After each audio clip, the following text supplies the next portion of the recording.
तमिलनाडु कांग्रेस का नेता है, पाजा नदुमारन नाम है उसका। और वर्ल्ड कन्फेडरेशन ऑफ तमिल के उसने एक संगठन भी बनाया हुआ है। और ये नया नवीड़ा नहीं, दर्शक ये जान ले कि कोई लड़का लौंडा लफाड़ा नहीं है। ये इंदिरा गांधी के समय से यानी पुराना कांग्रेसी है, पुराना कांग्रेसी ये है। और उसने आज तंजावुर में एक प्रेस कॉन्फ्रेंस बुलाई, और तंजावुर में उसने कहा कि मनीष जी कि मैंने कि प्रभाकरण न सिर्फ जिंदा है बल्कि स्वस्थ भी है, और प्रभाकरण के बारे में एक सच्ची सच्ची सूचना देने के लिए मैंने आप सभी को यहाँ बुलाया है।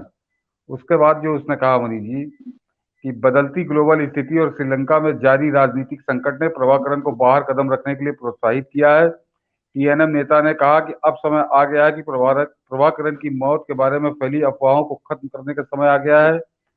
पूरी दुनिया के तमिल लोगों को ये सच्चाई बताते हुए मुझे खुशी हो रही है कि हमारे तमिल नेता प्रभाकरण ठीक हैं।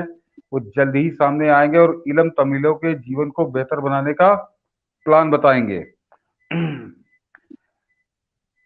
मनीष जी, उसके इस प्रेस कॉन्फ्रेंस के बाद तमिलनाडु प्रदेश कांग्रेस का अध्यक्ष अला अला अलजा अलागिरी ने कहा है कि मुझे जान के बड़ी खुशी हुई कि प्रभाकरण जिंदा है, और अगर वो सामने आते तो मैं उनसे मिलने जाऊंगा।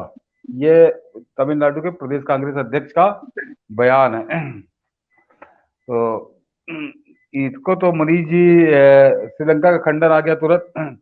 श्रीलंका की वहां की सेना ने कहा कि ये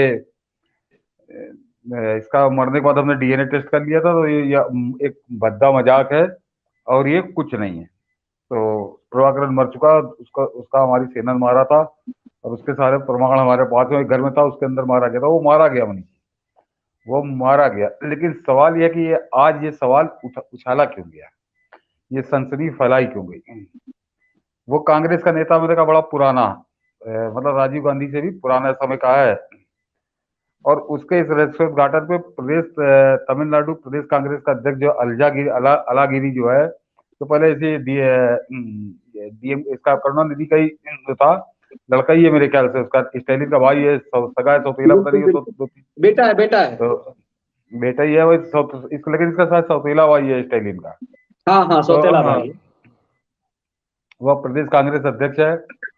तो उसने कहा कि मैं स्वागत करता हूँ, मुझे बड़ी खुशी है, और वो होंगे तो मैं प्रभाकरण से मिलने जाऊंगा। मनीष जी, ये मैं इसको जरा दूसरे संदर्भों में देख रहा हूँ।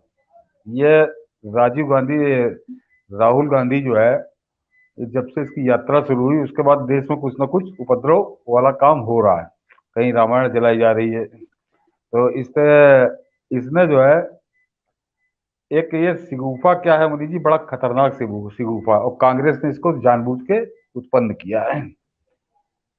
तमिलनाडु में जिस समय प्रभाकरण जिंदा था, जिनको वो दौर याद हो, तो एक तमिल के जो उसका लिट्टे था, ऑर्गेनाइजेशन था जो प्रभाकरण का, उसके प्रति एक वहां पे समर्थन की लहर बह रही थी तमिलनाडु के क्षेत्र में।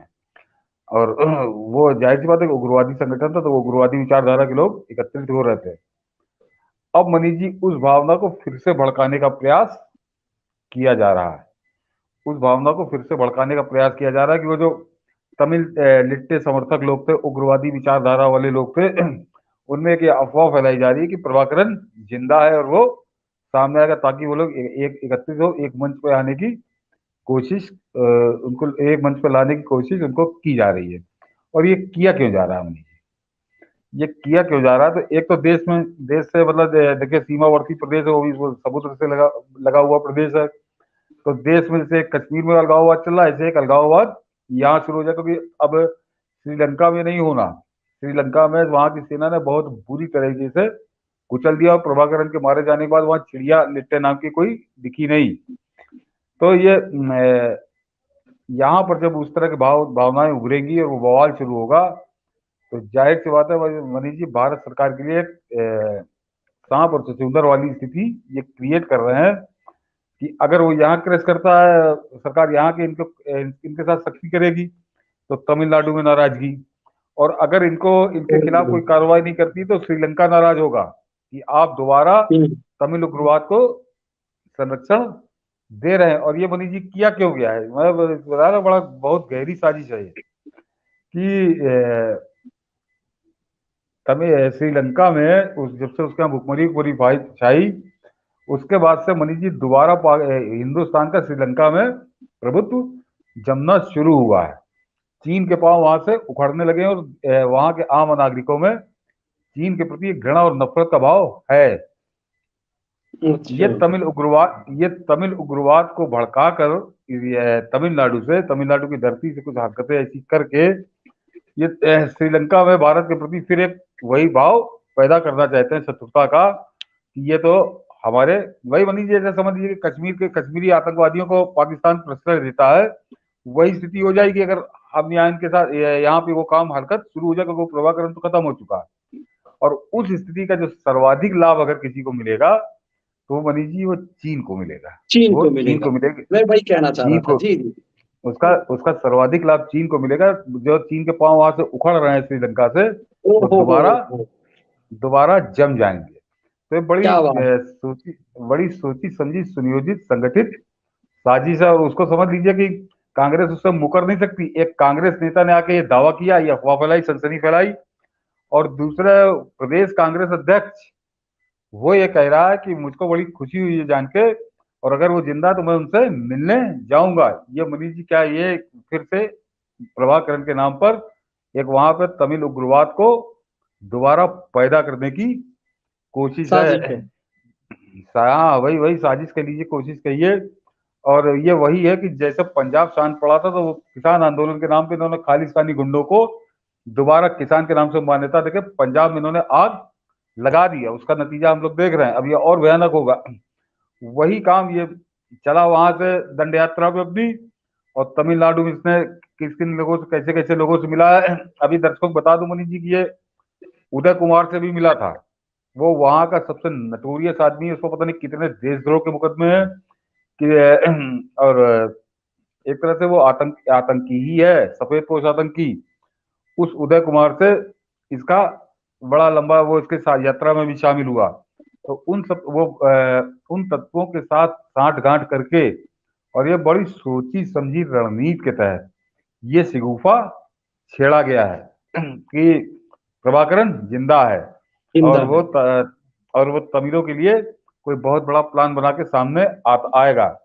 आएगा नहीं आएगा वो बनेगा, वो तो मर चुका है। वास्तव में अंतरराष्ट्रीय आतंकवादी था, पूरी दुनिया में कुख्यात था, पूरी दुनिया के लिए एक तरह सरदर्द भी था और चर्चा का केंद्र भी था।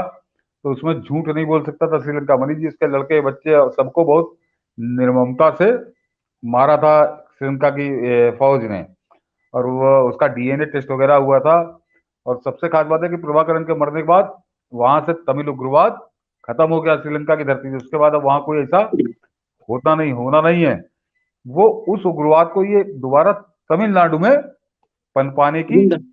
ये ये साजिश है। मैंने कहा ना उसका एक साथ दो काम होंगे।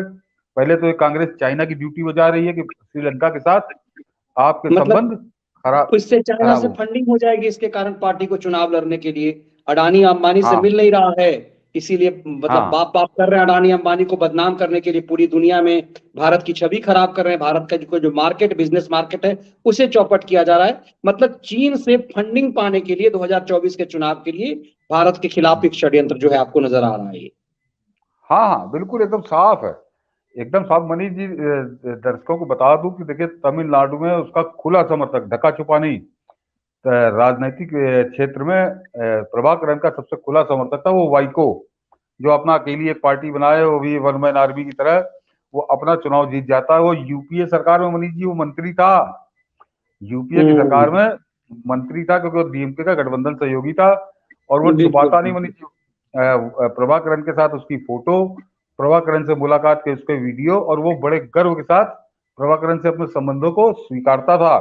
और उस राजीव गांधी के हत्यारे के समर्थक को सोनिया गांधी और मनमोहन सिंह ने अपनी सरकार में मंत्री बनाया था। मंत्री बन रहा तो था। वाइको समझिए यूपीए सरकार का शामिल था यूपीए सरकार में। तो ये अगर प्रभाकरण जिंदा होता या ऐसा कुछ होता तो सबसे पहले वाइको अपना मुंह खोलता वो, क्योंकि हम्म। वो वास्तव में वो उसका विश्वास पात्र था। वो उसके साथ उसके बताया उसके वीडियो है, फोटो है, और वो उसने कभी छुपाया भी नहीं। वो कहता था कि हाँ मैं इसका समर्थक हूँ, जो लिट्टे है, तो उसको नहीं पता चला और एक कांग्रेस के नेता को पता चल गया। जरा सोचिए आप, जिनका तो ये एक साजिश के तहत इन्होंने ये अफवाह उड़ाई, और उसका काम यही है कि उसका मेन उद्देश्य कि तमिलनाडु में एक अलगाववाद, उग्रवाद भड़काओ। वही तमिल इलम, वो एक तरह से समझिए कि भारत की भूमि पे ये दूसरा लिट्टे पैदा करने की इनकी ये साजिश है। और इसमें मनीष जी जो सबसे ज्यादा जवाबदेही कांग्रेस की हो जाती है, राहुल गांधी की हो जाती है कि ये तुम्हारे बाप का हत्यारा था प्रभाकरन, और प्रभाकरन नहीं, वो पूरा संगठन, प्रभाकरन तो लंका में बैठा था, उसने पूरा मैनेज किया था कि कैसे राजीव गांधी की हत्या की जाए। उस हत्यारे के जिंदा रहने की खबर पे तमिलनाडु प्रदेश कांग्रेस का अध्यक्ष कह रहा कि मुझे बड़ी खुशी है और मैं उससे जाकर मिलूंगा। जरा कांग्रेस की मानसिकता समझिए आप। और उस पर कांग्रेसी चुप्पी साधे हुए हैं, कोई चुप्पी सफाई लगाए क्यों हुए नहीं हैं। आ रही है? क्यों सफाई नहीं आ रही है? और उसमें वो हम लोग मनीष जी पहले भी कर चुके हैं कि कांग्रेस तो वो कटघरे के में खड़ी ही थी। आज की साजिश के बाद एक बार फिर कांग्रेस पे सवाल और उसके ऊपर संदेह बहुत गहरे हो गए हैं कि कांग्रेस आखिर चाहती क्या है। देश में दोबारा आग लगाने की पंजाब में उसने लगा दी, वो शुरू हुआ था 2020 में, किसान आंदोलन, और अब तमिलनाडु से उसकी शुरुआत करने की ये कोशिश है। देखिए कितना सफल होती है, इस पे हम लोग अभी आगे निगाह रखेंगे।